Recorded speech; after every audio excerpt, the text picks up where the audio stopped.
My sister booked herself the ocean view suite and put me in what was, quite literally, a converted utility closet on our 10th annual girls' trip. There was a mop bucket still in the corner when the bellman opened the door. There was no window. There was a cot instead of a bed, the kind you'd find in a break room for an exhausted night nurse, and the air conditioning unit rattled like it was fighting for its life. I stood in that doorway in Providential's, Turks and Caicos, in 90-degree heat, sweat still cooling on the back of my neck from the taxi ride, and I did not scream. I did not cry. I did not even raise my voice. I just looked at the bellman, a young man named Cassius who looked more embarrassed than I felt, and I said, "This isn't my room. Can you pull up the reservation under Yolanda Castellanos, please?" He typed, he frowned, he typed again. And then he said the words that would end up unraveling 10 years of my family, quietly rearranging the truth to keep my sister comfortable. "Ma'am, there's been a change made to this reservation 2 days ago, but I'm showing something strange here. Let me get my manager." The room smelled faintly of bleach and standing water.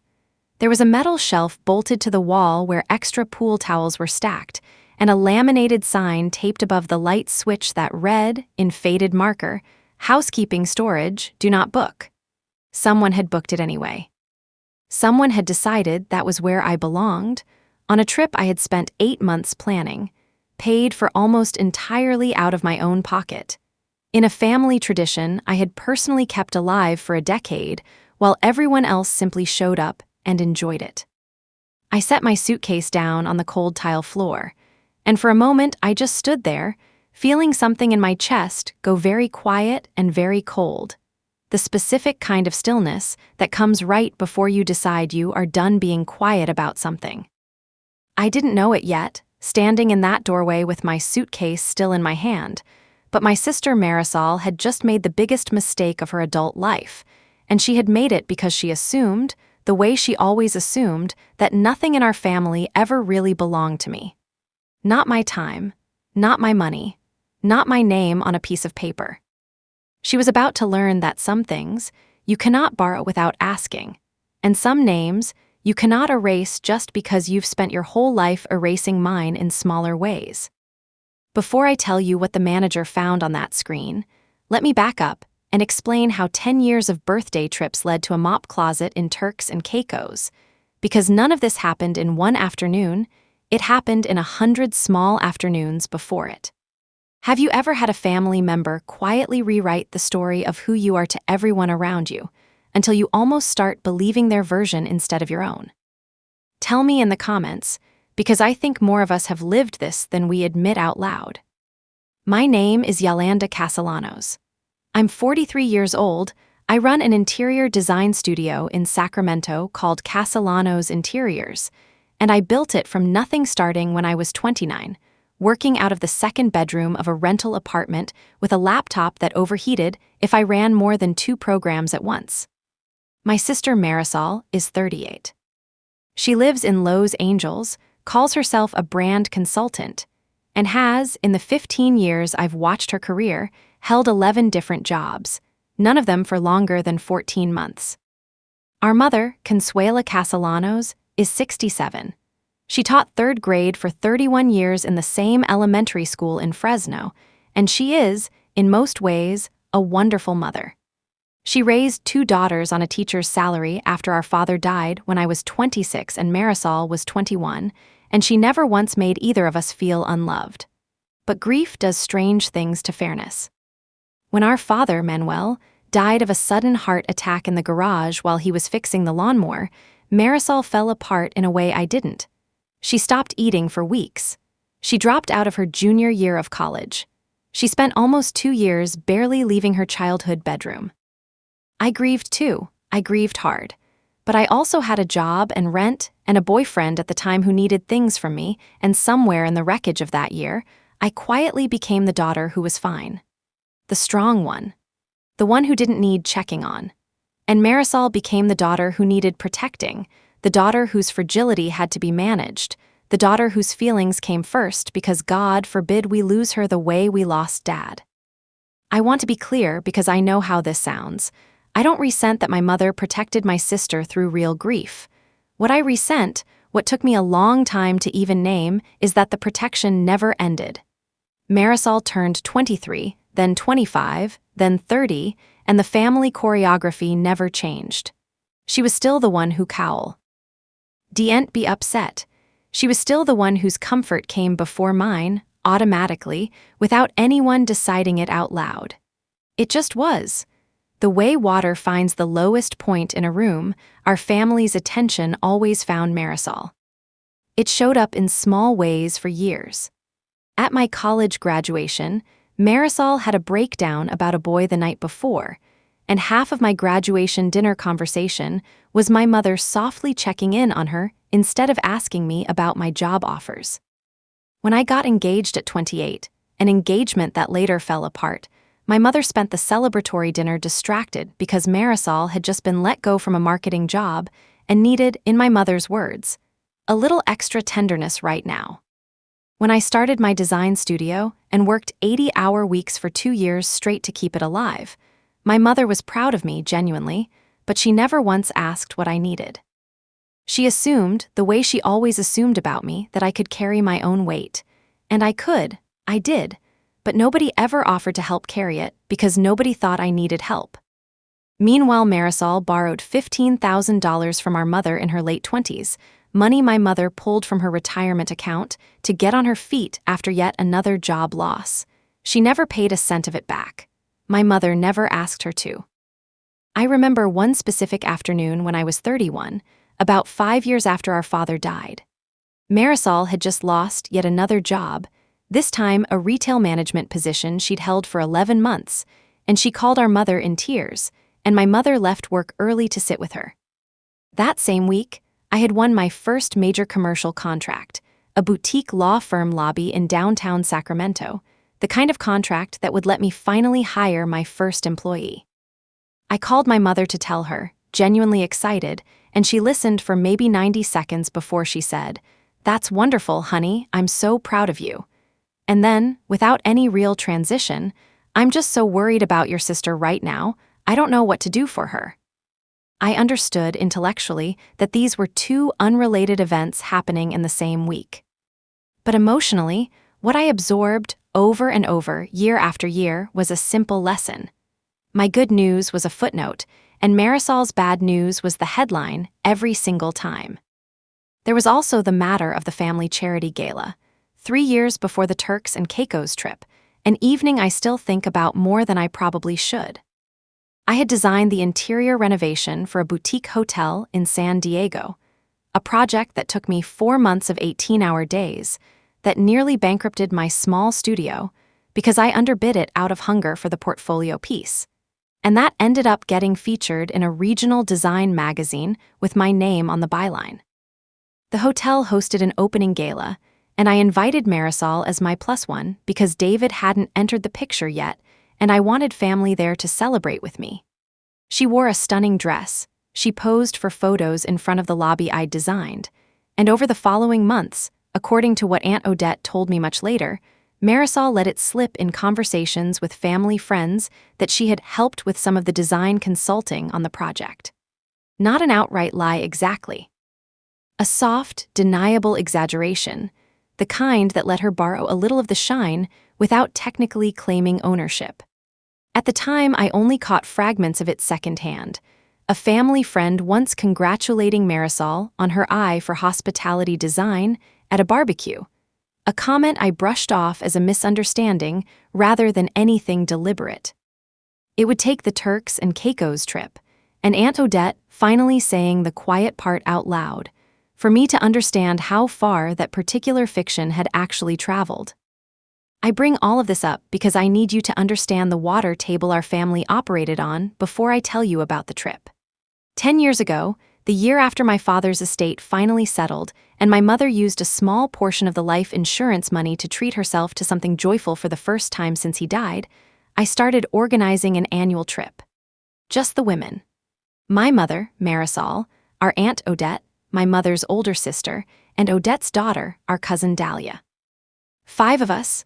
I called it, half joking, the Castellanos Women's Getaway, and it became a real tradition, 1 week every summer, somewhere warm, somewhere none of us had to cook or clean or answer to anyone. I organized it every single year. I found the destinations. I compared flights. I built the spreadsheets. And starting about 4 years in, once my business was stable enough that I had real disposable income for the first time in my life, I started paying for most of it too. Not because anyone asked me to. Because I could, and because I loved watching my mother's face when she stepped off a plane somewhere she'd never been and be cows.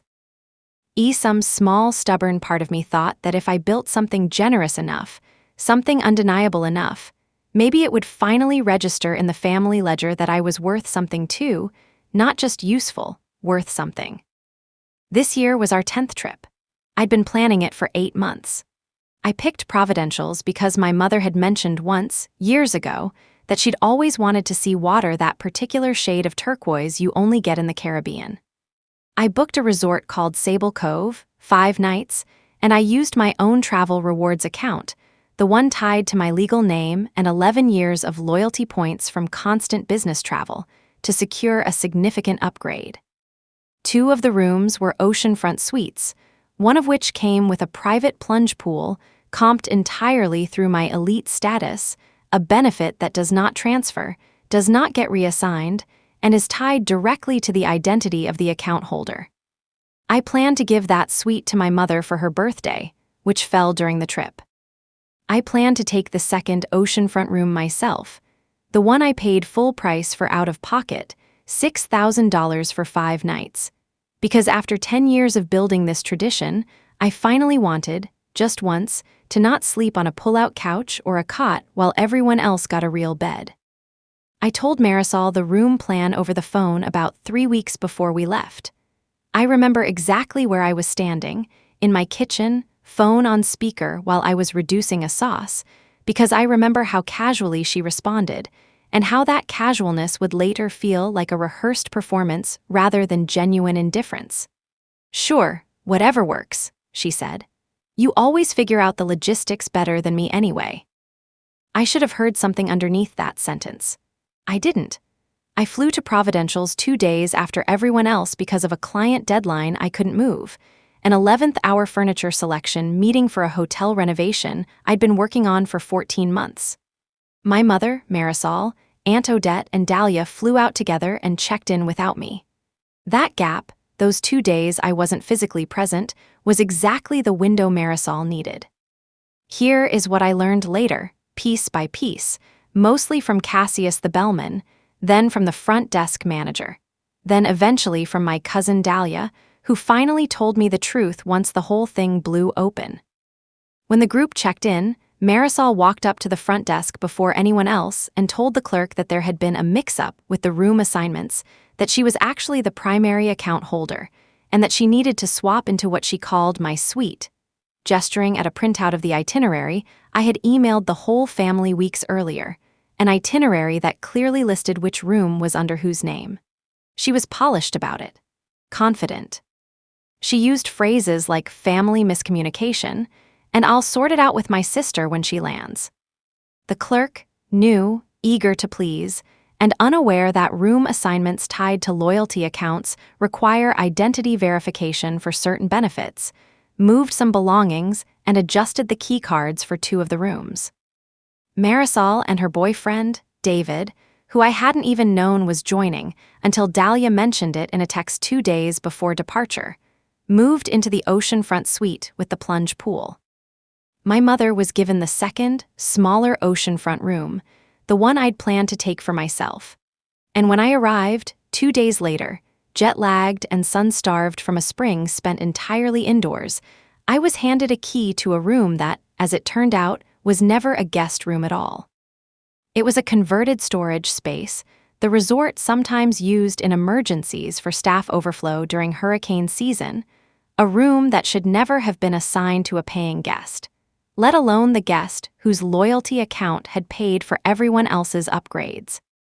When I asked Cassius, standing in that doorway with the mop bucket and the rattling air conditioner, how this had happened, he told me apologetically that the other lady had told the desk I wouldn't mind since I was used to figuring things out.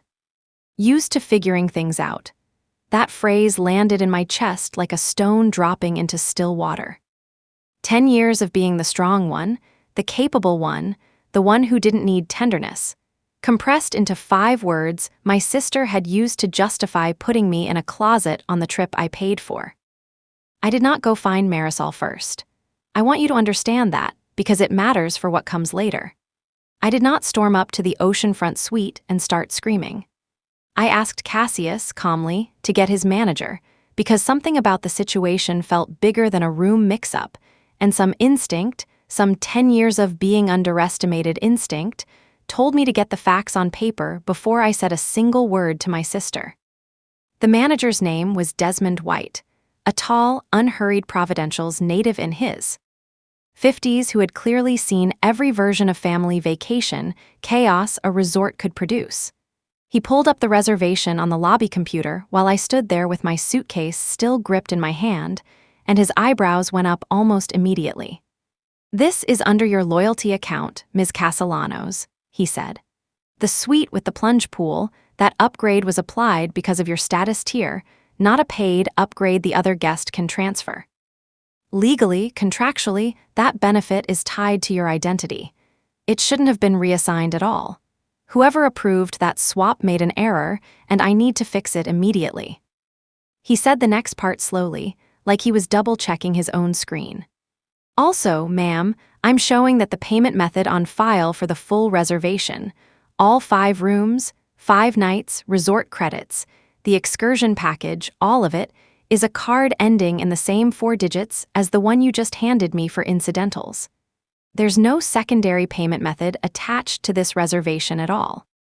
I asked him, quietly, whether he could tell me exactly what had been said at the desk 2 days earlier, because I wanted to understand how a hotel with this level of polish had let a benefit tied to a specific legal identity get reassigned to someone else entirely. Desmond pulled up the notes again and read them to me, carefully. The way someone reads a document they know is about to matter more than they originally realized. According to the clerk's log, Marisol had approached the desk within 20 minutes of the group's arrival, before luggage had even been delivered to rooms, and had specifically asked to finalize the suite assignment under my name since I coordinated the group booking. The clerk, a trainee only 3 weeks into the job, hadn't known to ask for identification against the loyalty account, and had simply reissued key cards based on Marisol's confidence and the itinerary printout she'd waved as proof. It wasn't a forged document. It was my own itinerary, the one I'd emailed the family weeks earlier, used as a prop to support a claim it didn't actually make. I already knew that, obviously, because I was the one who'd paid for it. But hearing him say it out loud, in that lobby, with the ocean breeze coming through the open-air entrance and my sister 2 floors up in a suite she had no legal claim to, made something in me go very, very still. Because it meant Marisol hadn't just taken a room.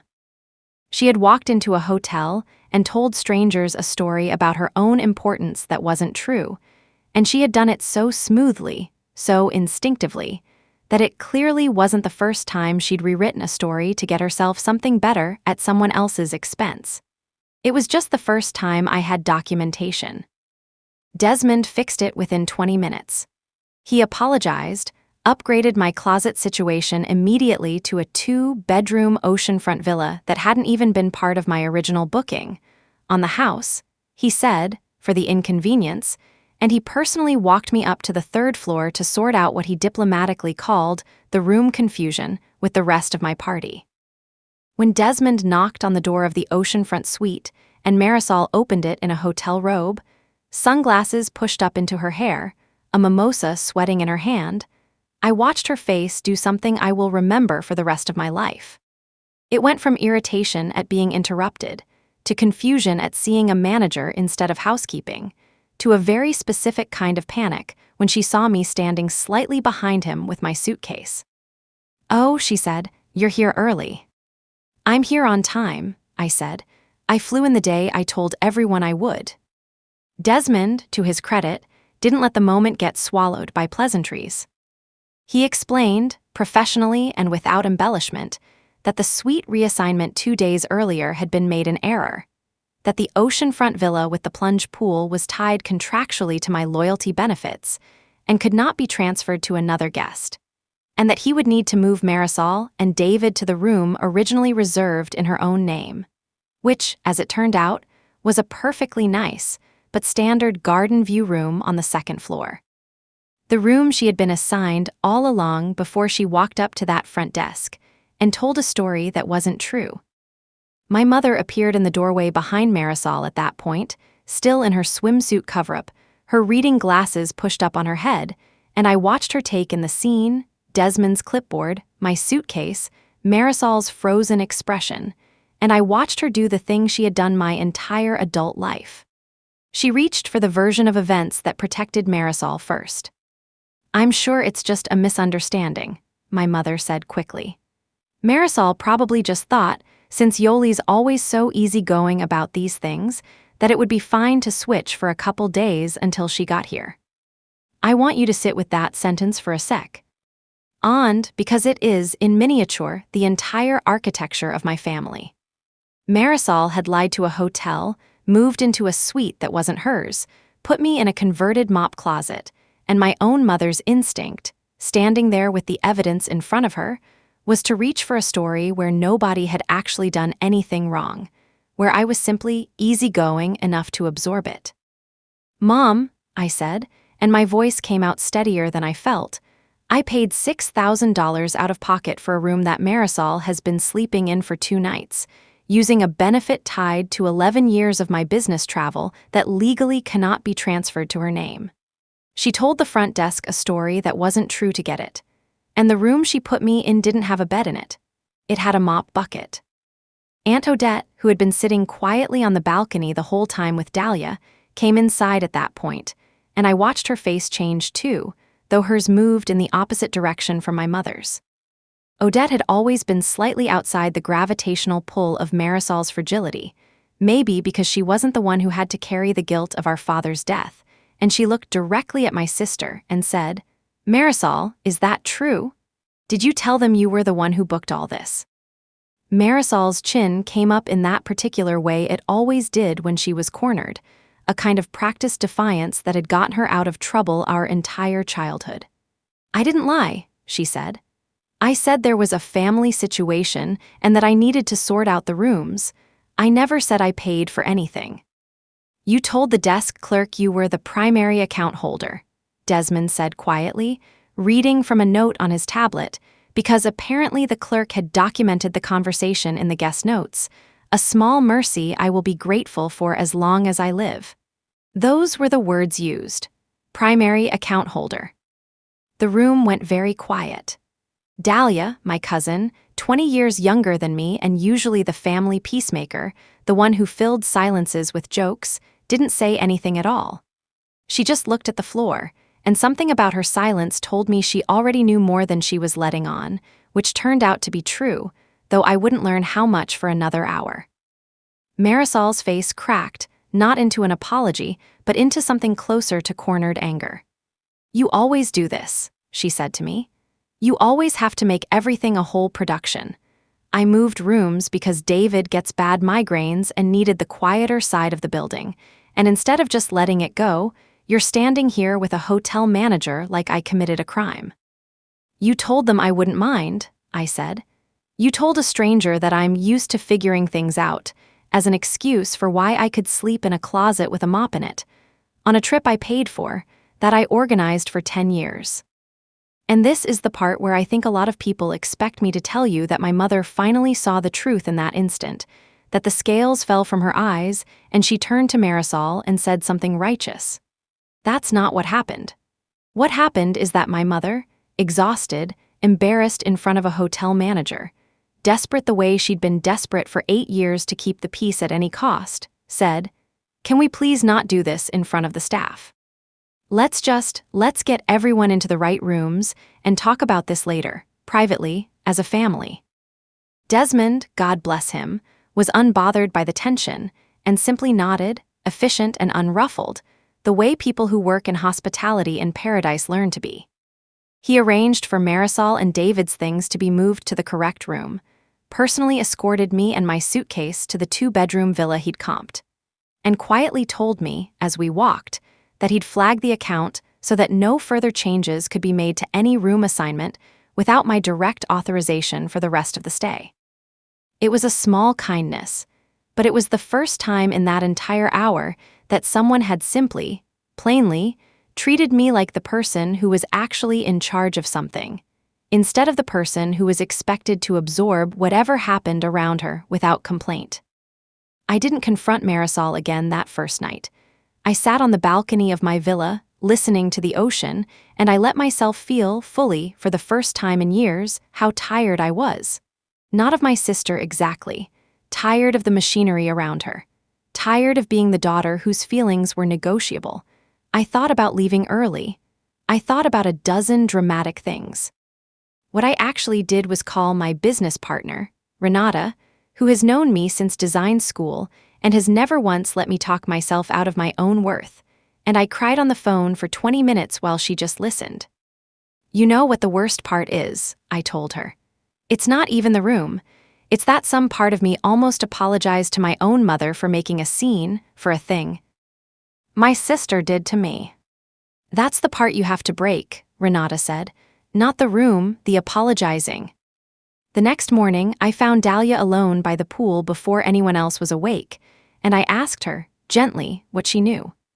Dahlia is 35, kind, and has spent her whole life a little bit sideways to the Castellanos drama, close enough to see it clearly, far enough to not be swallowed by it.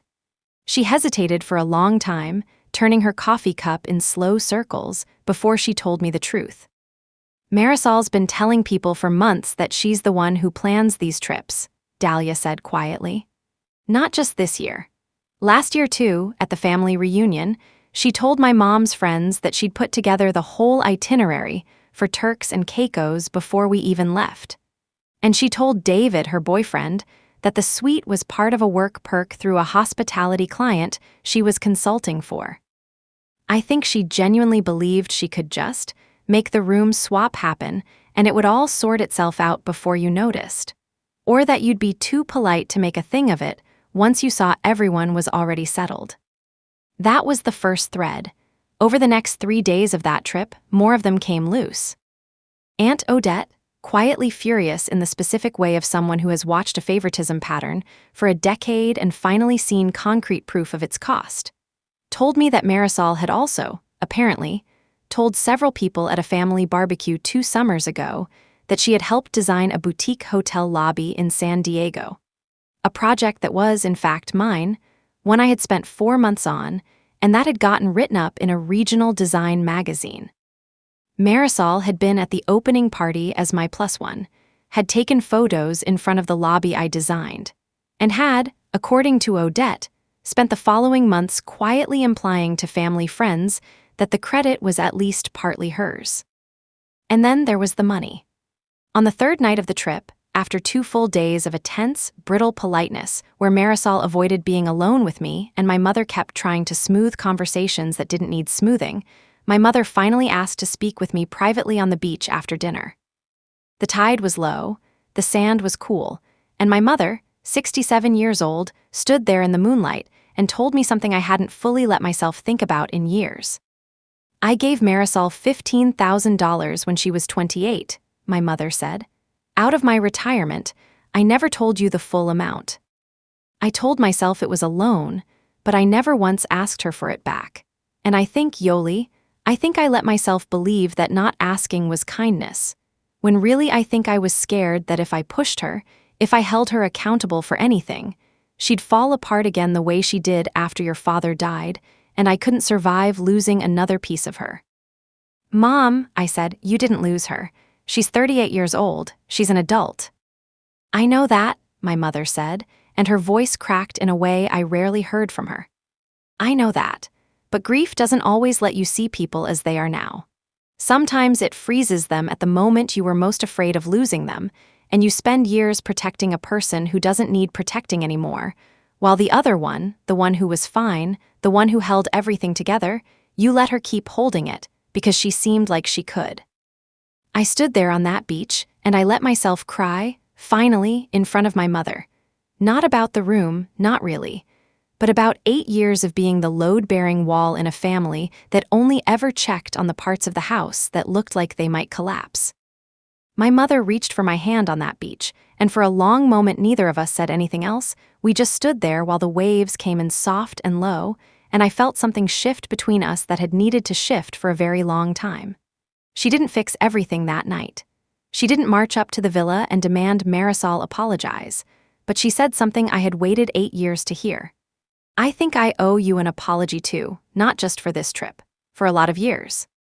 The rest of the trip was strange, suspended, the way things are when a family is holding a truth nobody has fully said out loud yet. Marisol and I were civil at meals. We snorkeled together on the excursion I'd booked for everyone, and for about 40 minutes, watching a sea turtle glide beneath us in water so clear it looked unreal, I almost forgot to be angry. At one point, Marisol surfaced near me, pulled her mask up onto her forehead, and said quietly, almost like she didn't want anyone else to hear, "This is the kind of thing you're always the one who thinks of. I never even would have looked up excursions." I didn't know what to say to that, so I just nodded, and we floated there together for a minute in silence, two sisters who loved each other and had also badly hurt each other, both. True at the same time. Grief and love and resentment can occupy the same body at the same time, I've learned. I loved my sister on that trip even while I was furious at her. Both things were true. That evening, after dinner, I walked the beach alone for almost an hour, past the lit-up bars and the couples taking sunset photos, until the resort noise faded behind me, and it was just sand and dark water and the sound of my own breathing. I thought about all the trips before this one, the years I'd spent building a tradition that I now realized had quietly become another place where I performed strength instead of receiving care. I thought about how many times I'd told myself that organizing everything, paying for everything, smoothing everything was its own kind of love, when really some of it had become a habit I didn't know how to put down. I didn't reach any grand conclusion out there in the dark. I just let myself feel tired, honestly tired, for the first time in a long time, without immediately reaching for a plan to fix it. We flew home on schedule, my mother and I on one flight, Marisol and David on a different one, because he'd extended his stay for work. And the conversation my mother and I had on that plane, somewhere over the Gulf of Mexico, was the real beginning of everything that came after.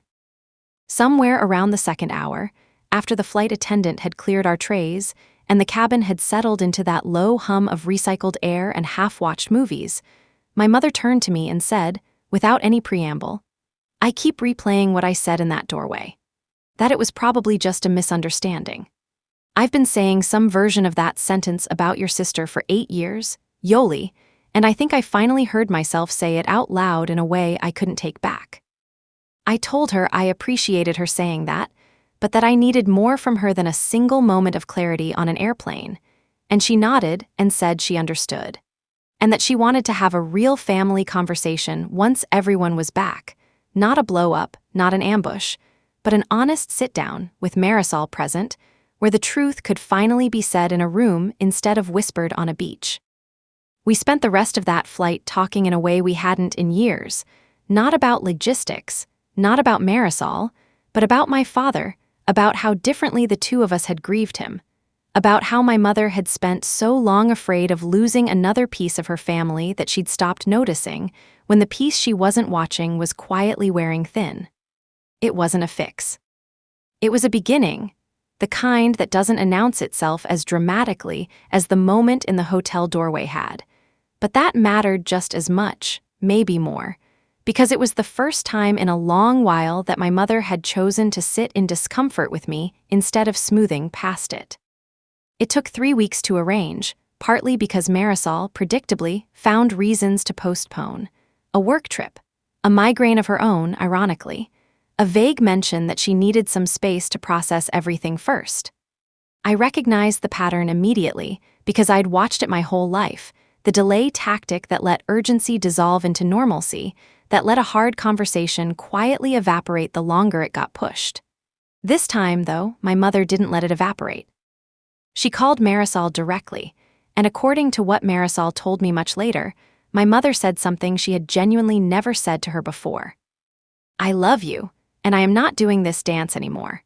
You will sit down with your sister and me, or I am going to start telling people the truth about the $15,000 and the hotel room myself, because I am done being the only person in this family who absorbs the consequences of your choices." I don't know exactly what shifted in Marisol when she heard that, whether it was fear of exposure or something closer to actually being seen clearly by our mother for the first time in years. But she agreed to come to the house in Fresno on a Sunday in late July, 6 weeks after we got back from the trip. I want to tell you honestly, I didn't go into that conversation expecting much. I had spent 6 weeks getting angrier, not less angry, as Dahlia and Odette kept mentioning more small, corroded details. A dinner where Marisol let a family friend believe she'd paid for my nephew's christening gift when I actually had. A group chat message from years ago where she'd implied my design business was basically just decorating houses for rich people. Nothing that complicated. A comment that stung more than I'd admitted to myself at the time. I sat down at my mother's kitchen table that Sunday with my arms crossed, emotionally, even if not literally, ready for Marisol to deflect the way she always had. She didn't, and I think that surprised all three of us. Marisol arrived without David, which I later learned was intentional, her own idea, because she said she didn't want any. One in the room whose presence would make her perform instead of tell the truth. She sat down across from me at that same kitchen table where we'd eaten thousands of meals as kids, and she was quiet for a long time before she spoke, longer than I'd ever seen her sit with discomfort without deflecting it.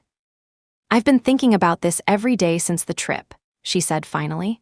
"And I want to say the true thing, not the thing that makes me look okay.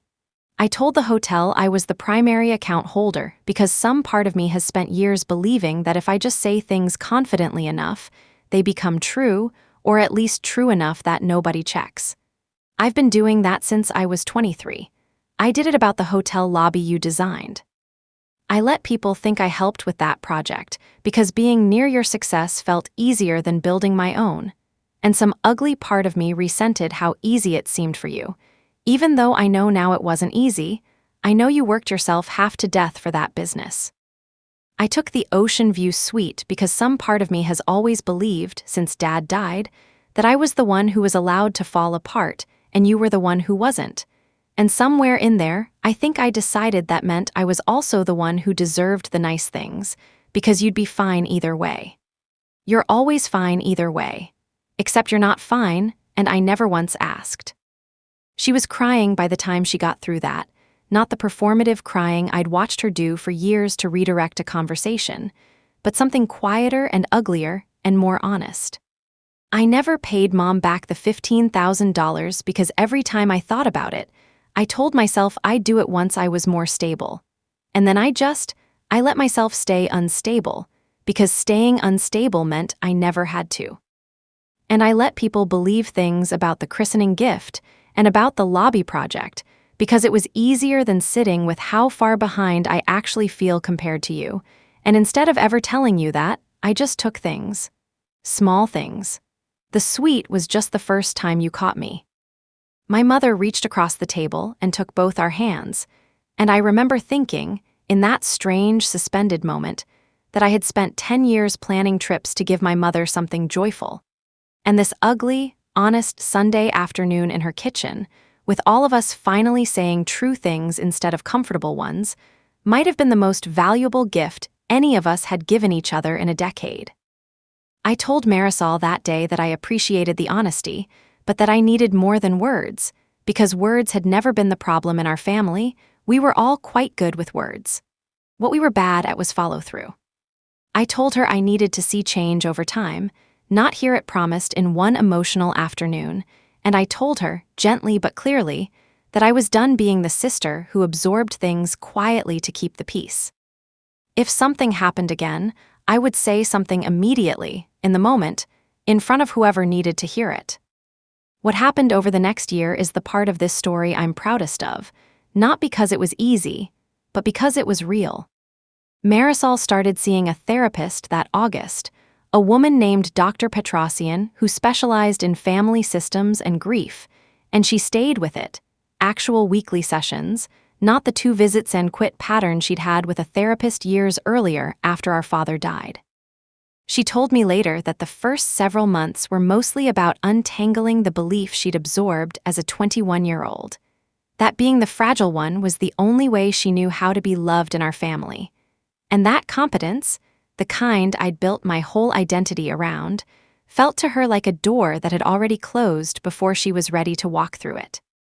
She also, within 2 months, set up a repayment plan for the $15,000 she owed our mother, $300 a month, automatically transferred, no reminders needed, and she kept it up.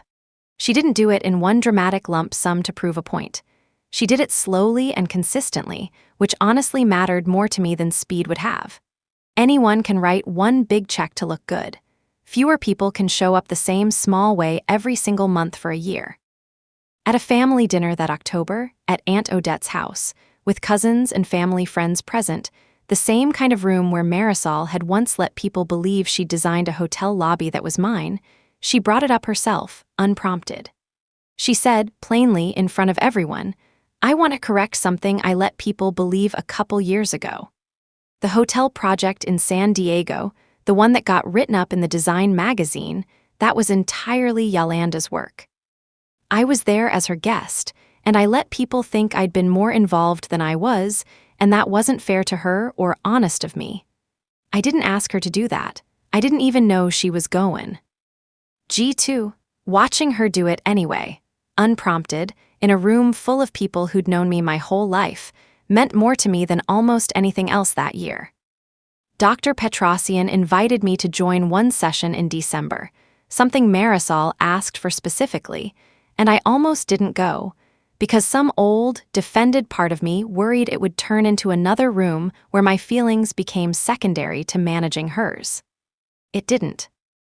Dr. Petrosian spent the first 20 minutes asking me questions nobody in my family had really asked in years. What it had cost me to be the strong one. Whether I'd ever gotten to grieve our father without also having to hold everyone else's grief at the same time. I hadn't expected to cry in a stranger's office in Los Angeles on a Tuesday afternoon, but I did, and Marisol sat across from me and didn't try to redirect the conversation back to herself once, which was its own small, enormous proof of change. At the end of the session, Dr. Petrosian said something I've carried with me since. She said families don't usually break because one person does something wrong. They break because everyone quietly agrees not to name it, over and over, until naming it finally feels impossible. What we were doing, she said, sitting in that room, naming it out loud, was the actual hard part. Everything after that was just practice. David, her boyfriend, ended up being part of the healing in a way I didn't expect either. He'd had no idea, apparently, about the migraine excuse she'd used to justify the room swap. And when he found out the full story, he told Marisol directly that he wasn't comfortable being used as a cover story for something dishonest, which apparently became its own small turning point for her. Realizing that her pattern of borrowing credibility from other people, my business, his migraines, our mother's grief, was starting to cost her relationships with people who actually loved her and didn't need the performance. My mother changed too, in quieter, harder ways. She started with Dr. Petrosian's guidance actually, since Marisol eventually invited her to 2 joint sessions, naming out loud the moments she caught herself defaulting to protecting Marisol's comfort over mine. It happened at Thanksgiving that year, when Marisol made an offhand joke about my design work being not real stress. The kind of comment she'd made a dozen times over the years that always got absorbed into silence. This time my mother said, immediately at the table, "That's not fair to your sister, and I don't want that kind of comment at this table anymore." It wasn't dramatic.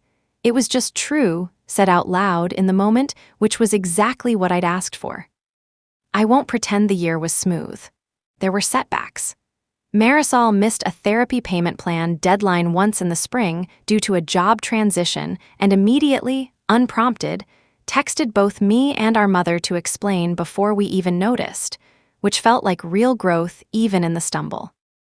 There was one uncomfortable dinner in February where old patterns crept back in for an evening, where Marisol got defensive about a comment Dahlia made, and I watched her catch herself mid-sentence, take a breath, and say, "Sorry, that's an old reflex. Let me actually hear what you're saying instead of getting defensive." Which was such a small thing, and also, coming from her, an enormous thing. By the time our 11th annual Castellanos Women's Getaway came around the following summer, I organized it the way I always had. But this year Marisol asked, for the first time in a decade, if she could help plan part of it. She researched excursions. She built out a shared spreadsheet, badly formatted but earnestly done, full of comments and half-finished columns, the kind of thing I would have redone myself in years past without even asking. And this time I made myself leave it exactly as she'd built it, imperfect and hers. She insisted, before we even booked flights, on paying for her own room in full, not through my loyalty account, not through some borrowed benefit, but with her own money, saved from a job she'd actually kept for over a year by then, a marketing coordinator role she'd stopped treating as a stepping stone and started treating as a career. She also asked me, a few weeks before we left, whether she could take over booking the excursions entirely. As a kind of trial run for handling logistics, she'd always assumed I simply enjoyed more than she would. I said yes, half expecting it to fall apart the way so many of her earlier attempts at responsibility had, the unfinished projects, the good intentions that quietly dissolved under the first sign of friction. It didn't fall apart. She confirmed reservations 2 months out. She double-checked cancellation policies. She texted the group a full itinerary the week before we left, formatted almost exactly the way mine always were, and when I teased her gently about copying my style, she laughed and said, "I finally understood why you always did it this way. It's not about being controlling. It's about making sure nobody else has to worry." We went to Sayulita this time, a small beach town in Mexico, quieter than Providencials, and on the second night, sitting on the sand with my mother, Marisol, Aunt Odette, and Dahlia, my sister raised a glass and made a toast that had nothing performative in it at all. "To Yoli," she said, "who has been holding this family together for longer than any of us admitted out loud, and who deserves an ocean view every single year for the rest of her life, not because she can afford it herself, though she can, but because she's earned being taken care of too." I cried on that beach, the good kind of crying, the kind that comes after something finally settles into place, instead of the kind that comes from something breaking. My mother reached for my hand the same way she had the year before on that other beach, except this time there was nothing left unsaid underneath it. Dahlia recorded the toast on her phone without any of us noticing, and she sent it to the family group chat the next morning with the caption, "Proof we're all healing out loud now." And I have watched that 30-second clip more times than I'd probably admit, not because anything dramatic happens in it, just my sister's voice, a little unsteady, saying something true in front of everyone who mattered. Cassius, the young bellman who first opened that closet door for me, still works at Sable Cove, and Desmond emailed me a year later, entirely unprompted, to let me know they'd changed the training protocol for new hires so that no loyalty benefit could ever be reassigned to a second guest without ID verification at the desk. He said my situation had become something of a case study during staff onboarding, which made me laugh out loud when I read it, picturing some future front desk clerk in Turks and Caicos learning, because of my sister and a mop closet, exactly why identity verification matters. Small, strange legacies. I'll take it. We're planning our 12th trip now.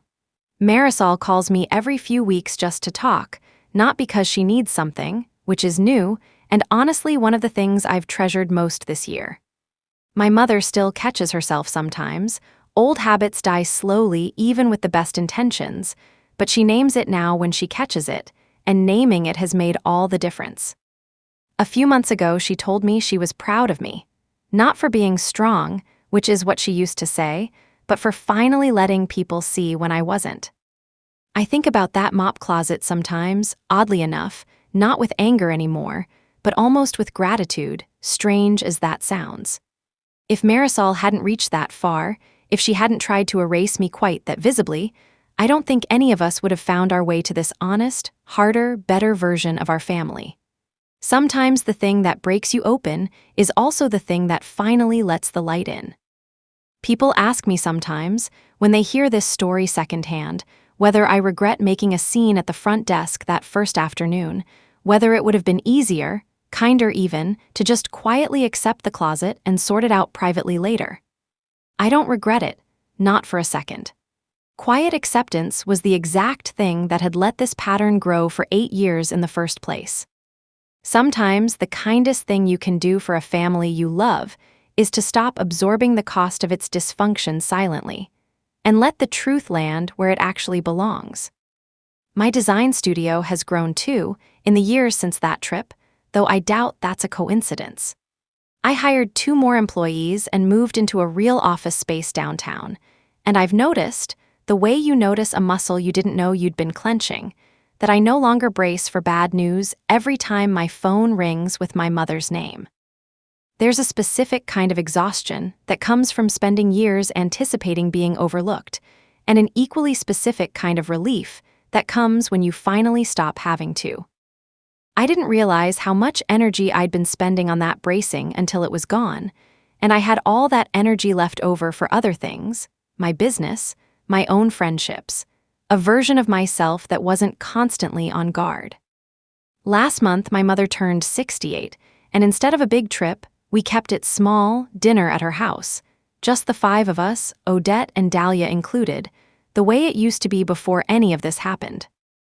Marisol brought a photo album she'd quietly put together over the past few months, printed pictures from all 11 of our trips, including one from Turks and Caicos that I hadn't even known she'd taken, a shot of me on the balcony of that comped villa on the first night, looking out at the water, taken from the doorway without my noticing.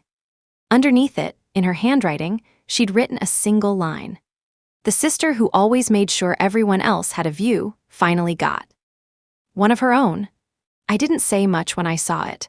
I just held my mother's hand under the table, the same way she'd held mine on that beach a year earlier, and let myself sit in a room where, for once, nothing needed fixing. Do you think forgiveness always has to be earned slowly, the way my sister earned hers, or can it be given first and let the actions catch up afterward? I'd genuinely love to know what you believe, so tell me in the comments. And if this story reminded you of your own family finding its way back to each other, I hope you'll share that too.